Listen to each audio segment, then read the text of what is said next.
Hello, everyone, and welcome back to our inspirational interview series. I have a dear friend and inspirational person in my life to introduce you to today. Her name is Tracey Thiele. I invite you to ask questions either now live, if you're joining live, or in retrospect, if you're watching the replay, give us a hashtag replay. Tracey is in this group and can respond and reply to. And I think you'll be really inspired by hearing what she has to share today. So let me read her introduction bio. Tracey Thiele comes to us from Salida, Colorado today. She's a multifaceted one-on-one and group facilitator for implementing and enforcing positive change. Her training and technique utilizes a holistic approach drawn from mindfulness, unity, nonviolence, and collaboration techniques. Tracey has a BA in psychology, trained in the Hakomi method of mindfulness-based somatic therapy, trained in the Zen monastery peace center practice of recording and listening, and is a certified health coach. Tracey has led an online community, Falling into Rhythm, based on circadian rhythms and Ayurvedic habits. She led habit implementation for Heartfelt Wellbeing's Vitality Circle for 3 years, and was a self-employed independent sales representative for 29 years, from which she retired in January at age 57. She is committed to her local community through facilitating programs for the DHHS, coordinating peer mediation programs in schools, and through teaching nonviolent communication in the recording and listening practice. As an outdoor and adventure enthusiast, Tracey loves playing in nature, backpacking, hiking, rafting, biking, skiing, and camping, and her converted, awesome Toyota Sienna brings her joy and connection with herself and the world. After traveling to and adventuring in beautiful places, she is welcomed home to her 20-acre Arkansas River property in Colorado, where gardening, attending to business, and most of all, just being bring her into balance. So without further ado, I'd love to introduce you to Tracey Thiele. Tracey, welcome. Hi, Hannah. Thanks for having me. I'm so excited to talk with you today. And you've been such an intimate part of my journey in coaching and teaching. And so I'm really excited to share you with this larger community here. So I would love to start with you sharing a little bit about this journey and like when you decided or realized that investing in yourself in this way of learning about your personal evolution, when did that kind of click for you? Take us back. Oh gosh, Hannah, it started a long time ago. It started, I would say, at the age of 12 when I found the There's Nothing Wrong There, I'm Okay, You're Okay book that was on my mom's bookshelf and hid it in my room.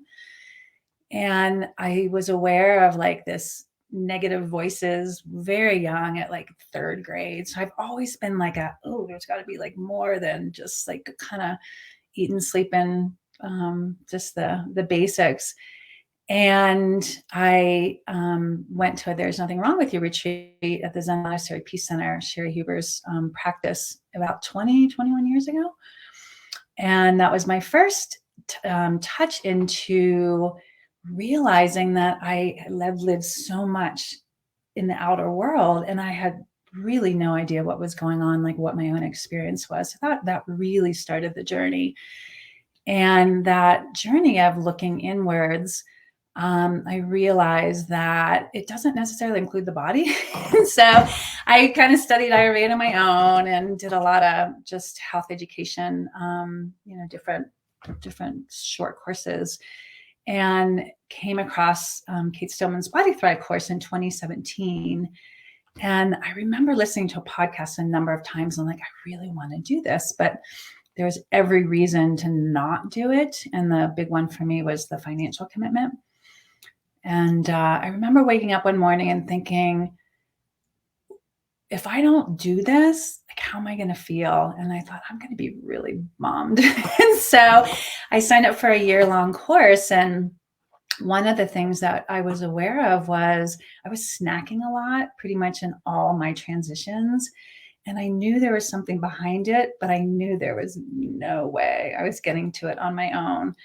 I knew that it was something more than just snacking. So I, signed up for this year-long course, went into the Ayurvedic health coaching certification program because I just got incredible benefits from aligning with the 10 habits of Ayurveda, and met you at our health coach training, one of our intensives. And what I love about meeting you, Hannah, that stands out so much is I'm pretty chatty and I just love to kind of like socialize. And I remember watching how much you were taking it in and your passion for the material and your passion for really wanting to end unnecessary suffering and knowing that this was a place that you could make a difference in leading unnecessary suffering. And I'm like, I'm following her. So that was 5 or so years ago. That's how our journey began. Yeah, thanks for sharing all of that. And that's interesting to hear the earlier pieces. I didn't know.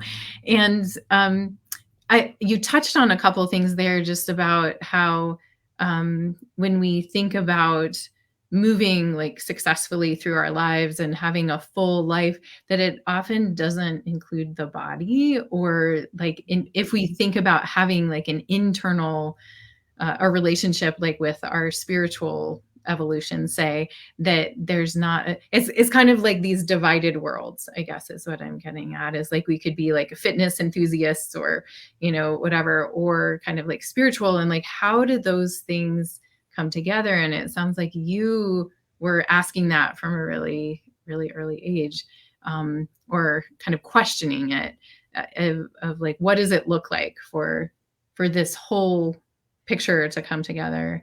And then the habits really solidifying for you, like, oh, when we do these things, kind of initially it seems like for our bodies, Mm-hmm. it impacts us on an emotional, spiritual level. Do you want to talk a little bit more about that aspect, those two coming together? I will speak about those two coming together. So I'll just touch on the time of COVID. So, 2020, I was leading my own course. And, even as you read my bio, I mean, I got so much juice out of like doing the right thing and checking all the boxes and being successful and having a really full schedule and showing up on time. And I knew I was disconnected, even though in the outside world, I was very together. I knew that there was something missing between that. And Ayurveda, we talk about the yoking of the body and the mind and the spirit.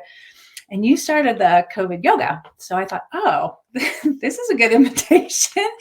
Like, what if I challenge myself to 30 days of yoga? This would be a great, like, bringing the body in, like bringing that connection. Because I've had a solid meditation practice for decades. And so I knew I couldn't do it on my own. So I invited some people to do it with me, and I sent them a Zoom link and we did it together. And at the end of that 30 days, I was like, wow, one, I would never have done it without support, without making myself accountable because I had to send the Zoom link. And two, like, wow, the moving breath consciously in the body before getting to do, like, attending to all the doing. It woke my, it just woke me, just my beingness up to this depth that we talk about. And you mentioned it in yoga this morning, this more of this intuitive sense. And this more into that when we're taking care of the body, when we're taking care of the mind, spirit, when we're taking care of the, a lot of the, physical, mental, emotional, there becomes this intuitive sense that holds it all, holds it all within awareness and starts informing. And that's what I really tapped into after that time of doing yoga. And then I'll say the next thing. I decided not to run my own course anymore. And I said, can I be a part of your course? Because I knew that if I wasn't part of a course that kept me accountable to my own growth, that I would just plateau. And I just wasn't, once you touch into that richness of change and knowing that we're like all of life is constantly changing all the time. And if we just, we are what we repeatedly do. If we just keep repeating what we know, we're like kind of automated beings in this incredible, vivid, alive universe. And I wanted to be growing and changing, vividly alive in the universe than this automated, like check things off the box. So I asked you to become part of the Vitality Circle. Yes. And it's been such, I was so honored when you reached out and said, could I serve in some way in your program? And I was like, yes, let's make that happen. And you bring so much expertise in the fields that you've really cultivated in your growth journey. And I really see you. You're what, 12 years older than me. So there's like, I see you as a inspiration to me of how I want to age and what I want my life to look like in 12 years. And to have you be involved in Vitality Circle is such an honor.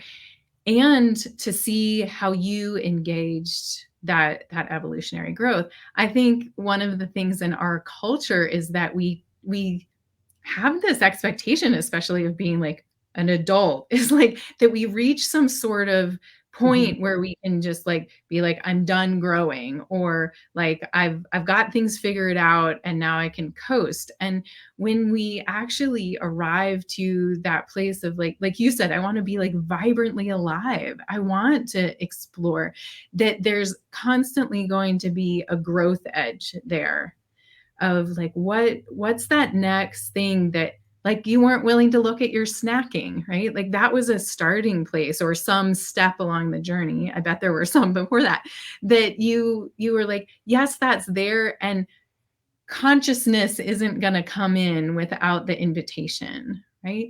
And so working within that edgy invitation to be part of a community where evolution is the norm, not staying the same, where you're asked challenging questions and invited into more growth. I think that's something that I want to change in the world, is that we step into community for evolution, not to stay in our little boxes to become what we repeatedly do, but to become our potential, which other people can often see much more clearly than we can. And they can help us live into that. So will you talk a little bit about that fear and the vulnerability that comes up with being in community?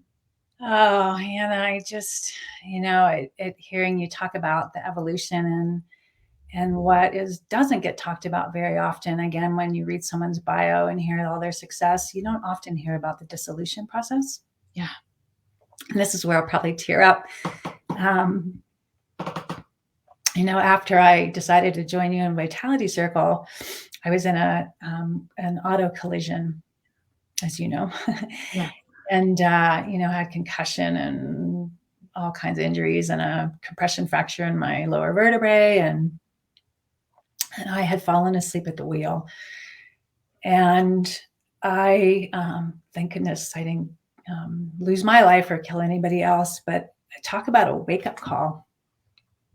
And the guidance to heal my body was to lay still and try not to move my pelvis because of my vertebrae injury.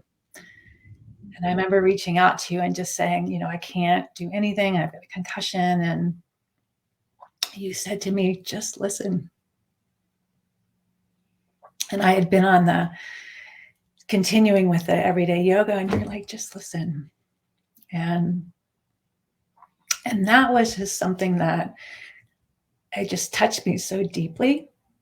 We get so rewarded for giving and producing, and I think I hadn't really cultivated much that practice of just receiving. And so I dialed in and listened to the calls. And, for 6 weeks, I pretty much laid on a couch outside and just watched the birds and the light in the trees. And it was this beautiful place of the richness of stillness, which I had never touched into. And the building that capacity to be with discomfort. Like there was nothing I could do to escape it. Like I just had to be with it. And I think we learn that so much in cultivating change is the discomfort is not something that is revered as like, yes, let's go after discomfort.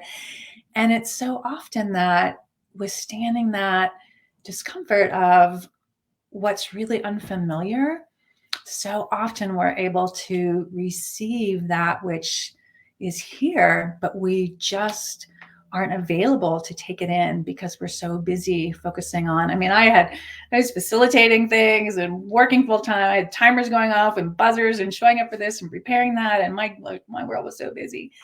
And I actually just got to sit and be.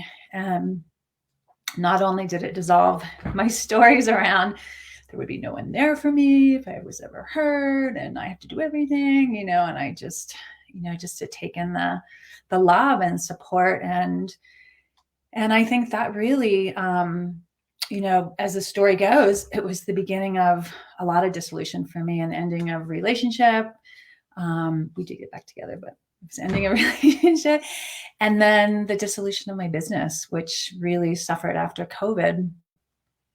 And through it all, what was absolutely extraordinary that I never would have experienced without being in this group was that I use the analogy to some other folks, but I felt like I was a cultivated pot. I was doing the right thing. I looked good. I knew what to do to thrive. I was like in the headlights and just going, doing great.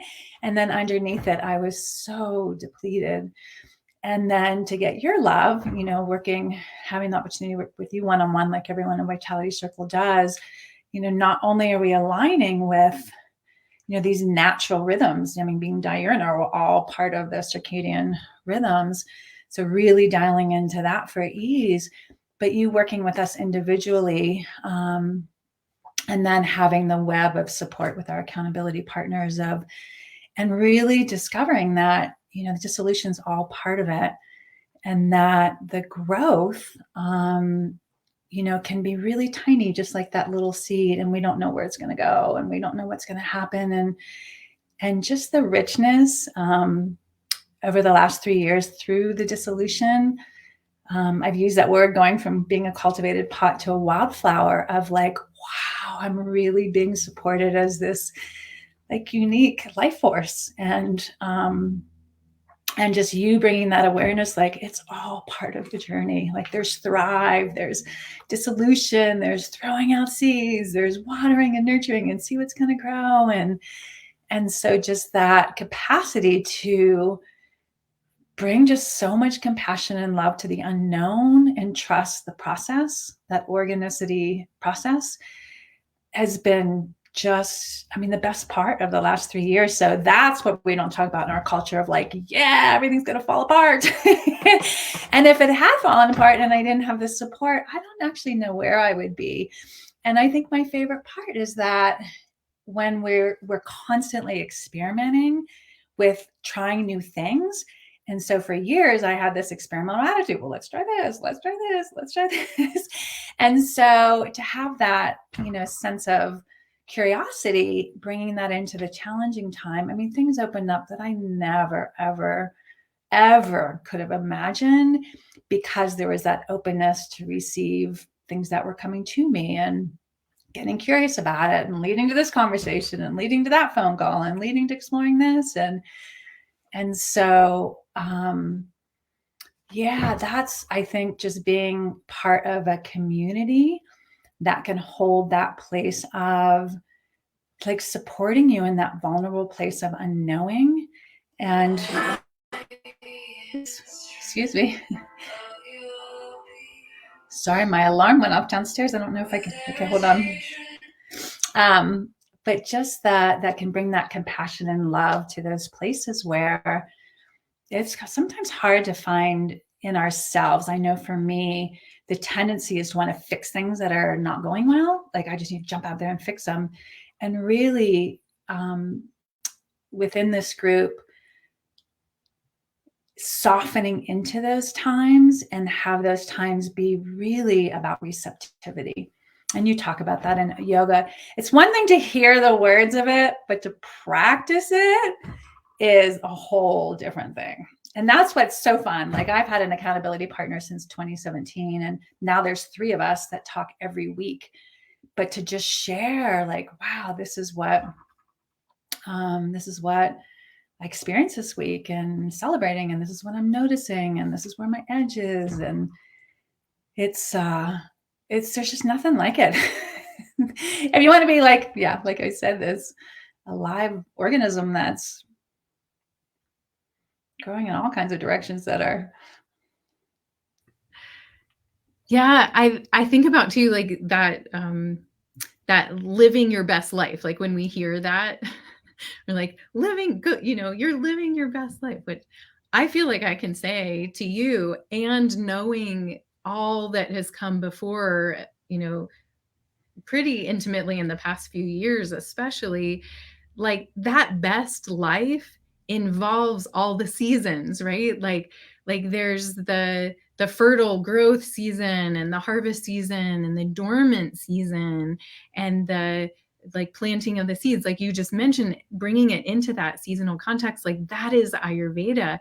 And recognizing that if we are to be fully alive on this journey at any age, there's no age requirement, like you're too young or you're too old, like it's available at any point. You just need to choose it.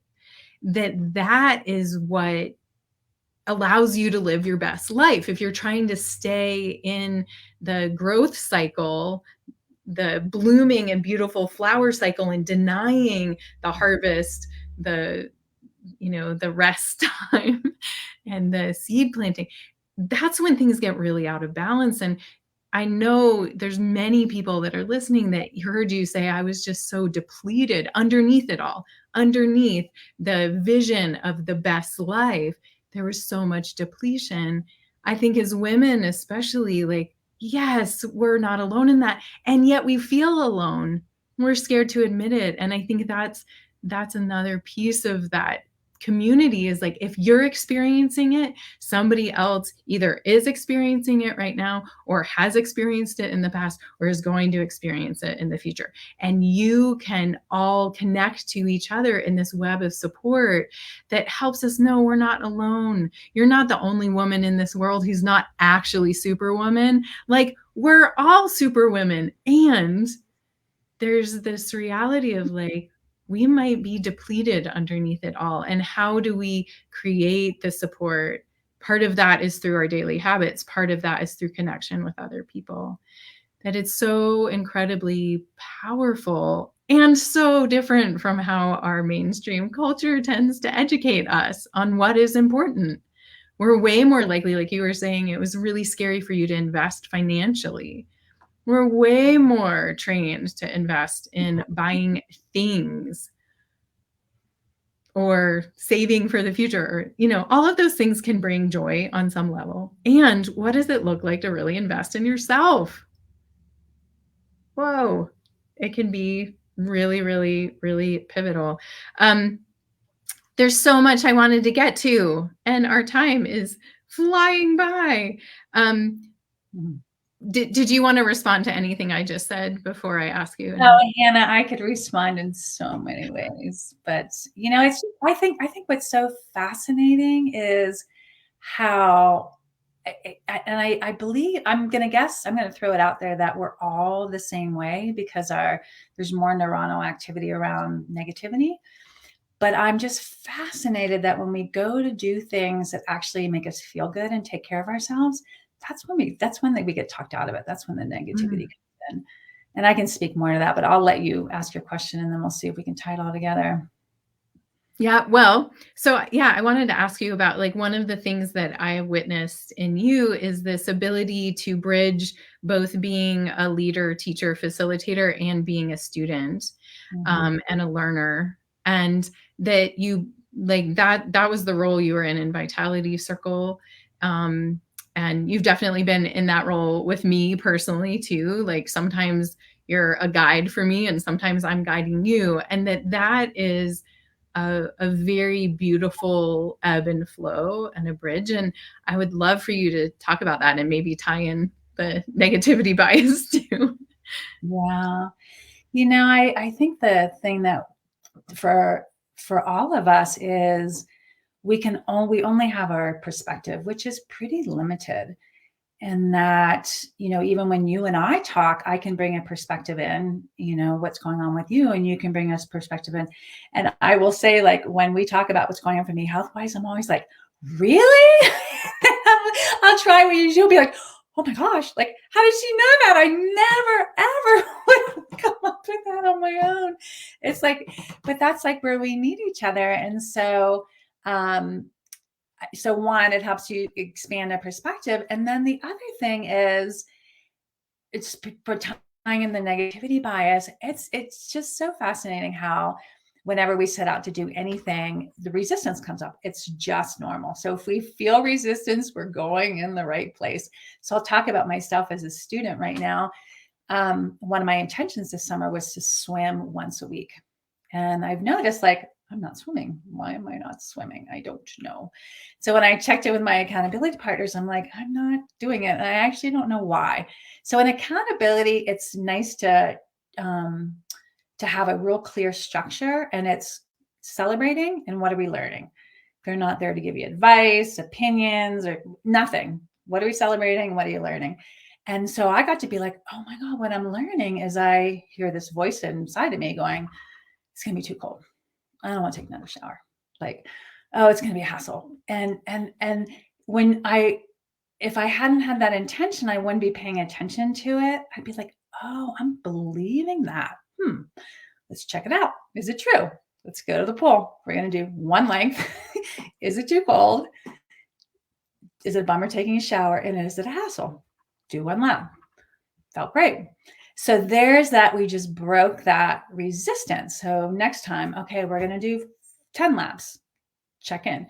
And so what is so fabulous about constantly being a student is I think as humans, because we're wired to doing repeated things, that anytime we make a change, we run up against this system that doesn't want us to change. Resistance. Go back to what we know, which is where we get really stagnant and stuck. So me being a constant student, I'm constantly working on things. Like we have through you, Hannah, join the equinox retreats or the wisdom retreat this weekend, to have that time to intentionally tap into intuition and say, oh, there's that step for me. And then get really clear, what's the first step, small enough that I won't talk myself out of it. And then being able to, find someone that like, hey, can I check in with you on this thing? And so I think that it's just as a teacher, as a guide, for me to be so intimately involved in the process of change and growth is vital. And it's again, it's not a sexy thing to talk about at cocktail parties, but it's so enlivening and so exciting that when we find a group of people that actually want to talk about it, it's really fun. Yeah, that's awesome to hear you talk about, because we don't really have the knowledge or support in our general culture of like, how do we actually make change? And that's what you have been so great at cultivating in our community, is this awareness around what is that next little step? What is like the very much where the rubber meets the road? Like, how is this going to happen? Right. Yeah. And a lot of us just are like, okay, I'm going to swim. I'm not swimming. Oh, well, I'm a failure. Like that is kind of the end of the conversation. Right. And I love that you're bringing in this, what we practice, right, is to beginning to notice, well, what's the resistance? What's the small experiment we could run? Right. So we're gathering more data, and that is over time really empowering. And you are so gifted at celebrating. And that is something that I have learned very much from you, is to be like, wow, look what I did, or what is going well, right? Because we do have that focus generally on like, where am I not meeting my expectations? Where have I failed? What have I not checked off the to-do list? And that's our focus. Whereas if we can also, and maybe more predominantly, be like, where am I rocking life right now?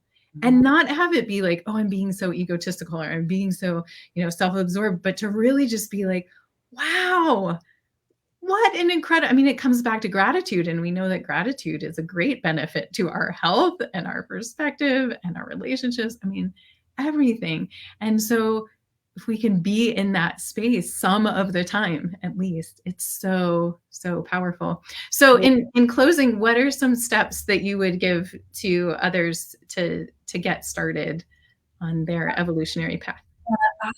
I mean, just as like the super simple, I would either spend some quiet time just getting in touch with like body and mind and spirit, like where am I? And just tapping into that, what's wanting to happen next. And your structure of the wisdom workshop is a fabulous place to do that.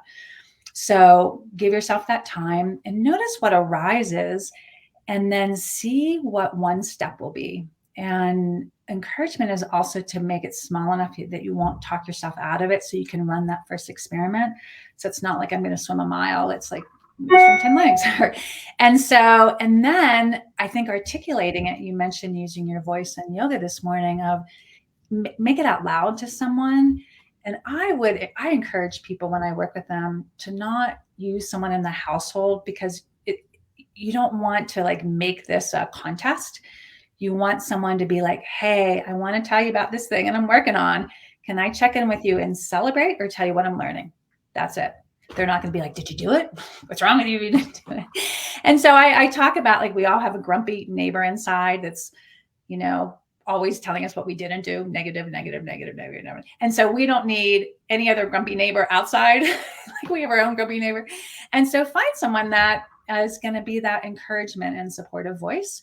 Speak it out loud. And I'm sure you can find someone within this community. And then and the key part is noticing, because just because we're doing X doesn't mean it's going to get us to where we're going. So deciding what you're wanting, deciding what you're wanting and why, and then what's that clear step, and then checking in with someone. Like, I want to swim because I just wanted to feel more liquid and fluid in my body. So when I tell my accountability partners, celebrating, felt more fluid and good in my body, check. Or didn't swim this week, getting talked out of it.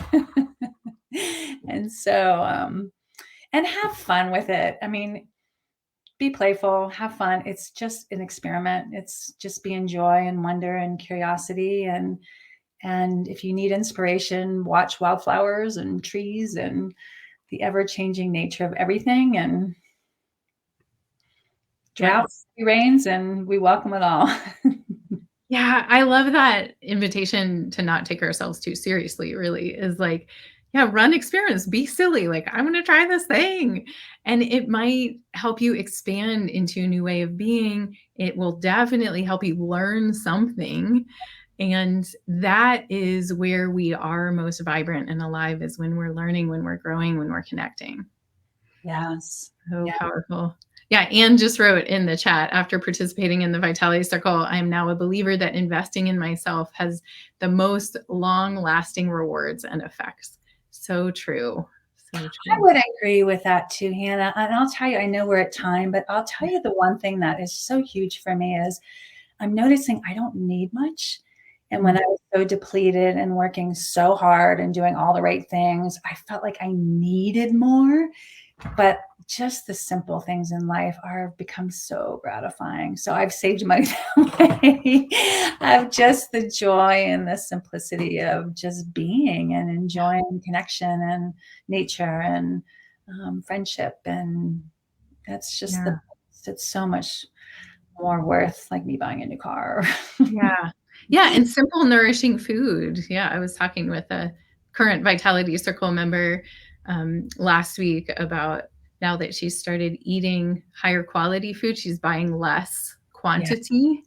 And it seems almost hard to believe, but yeah, it's all these things shift. And I think it is, we come into alignment with what we all know to be true, which is that stuff doesn't make our lives meaningful. Yeah. And yet we're kind of shy of stepping into that relationship with ourselves, with other people who are on an evolutionary path, that women can be outside of the sister wound of competing and judging, and right, and then we can come together and be like, whoa, you're trying something, I want to try that too, or like, that is, I've never thought about it that way, or that there's a growth energy that is part of what we're doing. And Tracey, Thiele, you've been such an inspiration to me, and I'm so grateful to have gotten a chance to share you with this community and to have you be a co-teacher alongside me in the Vitality Circle. Any closing thoughts? Oh, Hannah, just when you were talking about the collaborative, like I never thought I'd be eating lamb's quarter omelets. Lamb's quarter's free. It's so yummy. But it's just, again, we only know what we know, and to start expanding to be in a community that can just offer different perspectives and insights. And it's really just feels so full. I just feel that's probably why I don't need as much outside. It's just such a fulfilling experience. Yeah. Yeah. And Tracey's off on an international adventure next month. And so, well, I can't wait to hear about your journey there. And for those of you watching, we do have the Summer Women's Wisdom Workshop coming up this Saturday. I'll post the link with this video on Facebook. And if you're curious about joining the Vitality Circle, which is the program that we've talked about so much here today, please reach out. You can definitely make a comment here. You can send me a private message. You can email me at hannah@heartfeltwellbeing.com, and really be inspired about what is possible for you in this lifetime. Like, it goes fast, and there's so much potential for you to explore. So I hope Tracey was inspiring for you today. She is always inspiring for me. Thank you so much, Tracey. Thiele, love you. So grateful to have you here. Love you. We'll talk to you soon. Mwah. Bye. Bye.